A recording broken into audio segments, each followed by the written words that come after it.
স্ত্রীকে দিয়ে প্রাইমারি যে কোনো চাকরি করা যাবে কি? যাবে না। যাবে না কেন?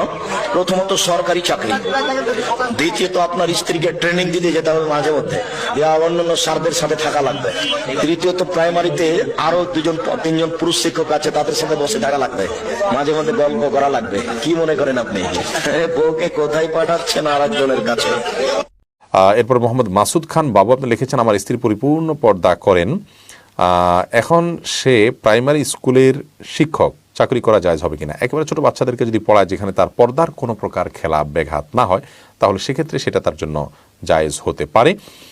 আর এই ক্ষেত্রেও সাবধান থাকা উচিত যে আসা যাওয়া, ওখানে সহকর্মীদের সাথে তার কাজকর্ম, যদি কোথাও পর্দার খেলাফ হয়, অন্য পুরুষদের সাথে মিটিং করতে হয়, পর্দাহীনতার সাথে দেখা করতে হয় এবং নির্জনে কাজ করতে হয়, তাহলে সেক্ষেত্রে এই কাজ তার জন্য করা জায়েজ হবে না। একজন ইমানদারের কাছে তার নেক আমল ঠিক রাখা এবং বদামল থেকে বেঁচে থাকা, গুনাহের কাছে বেঁচে থাকাটা হলো দুনিয়াতে যে কোনো কাজ যাতে সবচেয়ে গুরুত্বপূর্ণ, কারণ তিনি বিশ্বাস করেন আখিরাতে যেতে হবে, তার প্রতিটি কাজের জবাবদিহি তাকে করতে হবে।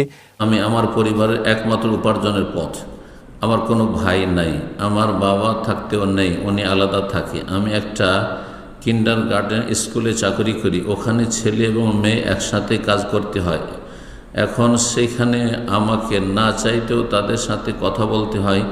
আমি আগে পর্দা করতাম, প্রশ্ন কোনো এক বোনের বলছে পর্দা করতাম না আগে, তবে 4-5 মাস থেকে পর্দা করা শুরু করি, আলহামদুলিল্লাহ আল্লাহ আরও তৌফিক দান করেন, পুরোপুরি ইসলাম পালনে তৌফিক দান করেন, 5 ওয়াক্ত নামাজ আউয়াল ওয়াক্তে আদায় করি আলহামদুলিল্লাহ। আপনার বিভিন্ন ভিডিও দেখি, ওইখান থেকে অনেক কিছু শিখেছি আলহামদুলিল্লাহ। শেখ, আমি এই অবস্থায় কিভাবে চলাচল করব বা কিভাবে নিজেকে গুছিয়ে রাখবো একটু বলবেন।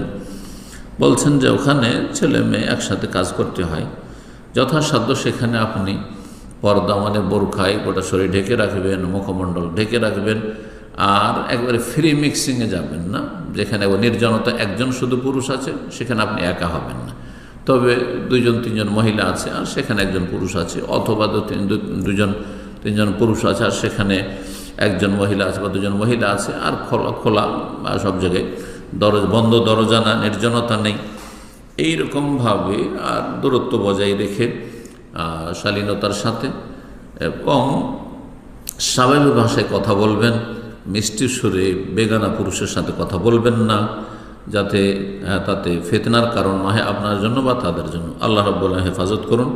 আর যথাসাধ্য চেষ্টা করবেন সেখান থেকে অব্যাহতি নেওয়ার, এবং অন্য কোনো ভালো জায়গায় যেখানে শুধু মেয়েরা কাজ করে সেই মেয়েদের মাঝে কাজ করার চেষ্টা করবেন। আল্লাহ রুজিতে বরকত দান করুন। ওমাইয়াত্তাকিল্লাহ ইয়াজআল মাখরাজা, আল্লাহকে যারা ভয় করবে তার জন্য আল্লাহ নিকাশের ব্যবস্থা অবশ্যই করবেন। এর চাইতে ভালো উত্তম বিকল্প আল্লাহ রাব্বুল আলামিন যেন আপনাকে আমাকে সকলকে দান করেন।